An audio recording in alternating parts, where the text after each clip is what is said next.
Salam əziz abituriyentlər və gənc müdavimlər. Xoş gördük sizləri. Bu günlərim kainat və günəş sistemi, yerin günəş ətrafında hərəkəti ilə bağlı bəzi məsələlərin həllinə baxacağıq. Deməli, əvvəlcə burada başlayaq 39 nömrəli test tapşırığından.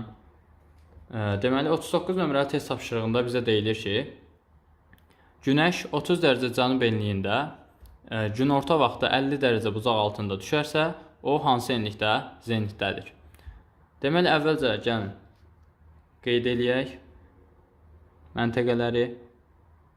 Deməli, bura olsun ekvator xəttimiz, bura olsun 30 dərəcə cənub enliyimiz.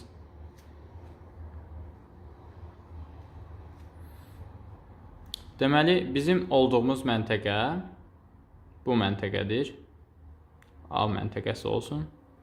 Və bura günəş şüalarının düşmə bucağı 50 dərəcə qeyd olunur.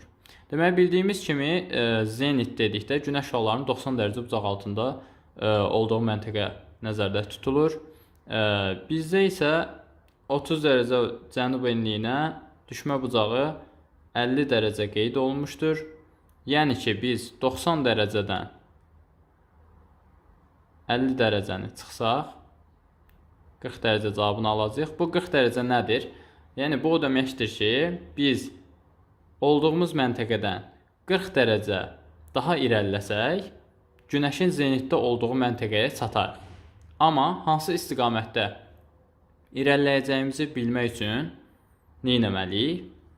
30 dərəcə cənub enliyindən 40 dərəcə cənuba doğru getmiş olsaq, biz gəlib çıxacağıq hara? 70 dərəcə cənub enliyinə. Ki, bu da mümkün deyil, bildiyimiz kimi. Çünki günəş şüaları bildiyimiz kimi 23,5 dərəcə cənub enliyi ilə 23,5 dərəcə şimal enliyi arasında dəyişir. Yəni, günəşin zenitdə olduğu məntəqələr buradır. 30 dərəcə cənub enliyindən biz 40 dərəcə şimala doğru getmiş olsaydıq, gedib hansı məntəqəyə çıxardıq? 30 dərəcə getsəydik ekvatora, 10 dərəcə yuxarı getsəydik şimala doğru olacaqdı 10 dərəcə şimal enliyi. 10 dərəcə şimal enliyi də günəşin zenitdə olduğu məntəqələrdən biridir. Yəni, bu aralığa düşür. 23,5 dərəcə şimal və cənub enlikləri arasındadır. Yəni ki, doğru cavabımız 10 dərəcə şimal enliyi A variantı. Növbəti suala baxaq.